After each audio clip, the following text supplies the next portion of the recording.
Hello friend, welcome to my channel. આજે આપણે બનાવીશું સોજીનો ઇન્સ્ટન્ટ હાંડવો, જે 10થી 15 મિનિટમાં તૈયાર થઈ જશે. એકદમ હેલ્ધી છે અને જલ્દીથી બની છે. તો ચાલો આપણે શરૂ કરીએ. તો સૌથી પહેલાં આપણે એક બાઉલમાં 1 વાડકી જેટલી સોજી લઈશું. જે વાડકી લીધી છે એનાથી અડધી વાડકી જેટલું આપણે દહીં એડ કરીશું. હવે દહીં અને સોજીને આપણે સરખી રીતના મિક્સ કરી લઈએ.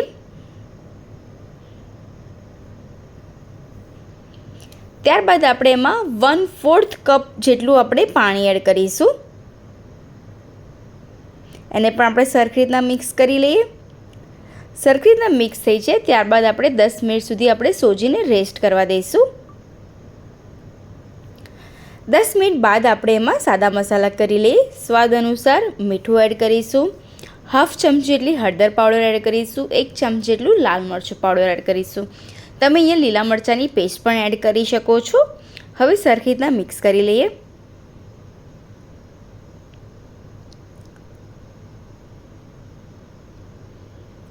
સરખી રીતના મિક્સ થઈ જાય ત્યારબાદ આપણે એમાં વેજીટેબલ્સ એડ કરી દઈશું. વેજીટેબલ્સમાં મેં અહીંયા આગળ ડુંગળી, કેપ્સિકમ અને મકાઈના દાણા લીધા છે.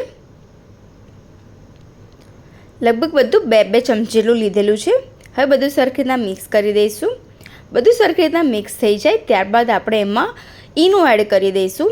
જો ઈનો ના હોય તો તમે ખાવાનો સોડા પણ એડ કરી શકો છો. એને પણ આપણે સરખી રીતના મિક્સ કરી લઈશું.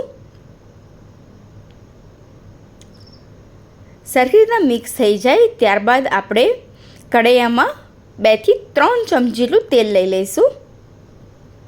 તેલ થઈ જાય ત્યારબાદ આપણે એમાં 1 ચમચી જેટલી રાઈ લઈશું, 1 ચમચી જેટલું જીરું, મીઠો લીમડો અને 3 થી 4 ચમચી જેટલા આપણે સફેદ તલ એડ કરીશું. ત્યારબાદ આપણે જે સોજીનું બેટર બનાવ્યું હતું એ એડ કરીશું. સોજીના બેટર એડ કર્યા બાદ આપણે એને ઢાંકી દઈશું અને 5 મિનિટ સુધી ધીમા તાપે શેકાવા દઈશું. તમે જોઈ શકો છો 5 મિનિટ પછી સરસ એવો ક્રિસ્પી થઈ ગયો છે. આવી જ રીતના આપણે બીજી બાજુ ક્રિસ્પી કરી દઈએ. તો તૈયાર છે સોજીનો ઇન્સ્ટન્ટ હાંડવો. તમે જોઈ શકો છો સરસ એવો ક્રિસ્પી અને તૈયાર થઈ ગયો છે. ચલો હવે આપણે કટ કરી લઈએ અને સર્વ કરી લઈશું. સો પ્લીઝ ચેનલને લાઇક, શેર અને સબસ્ક્રાઈબ જરૂરથી કરજો. Thank you.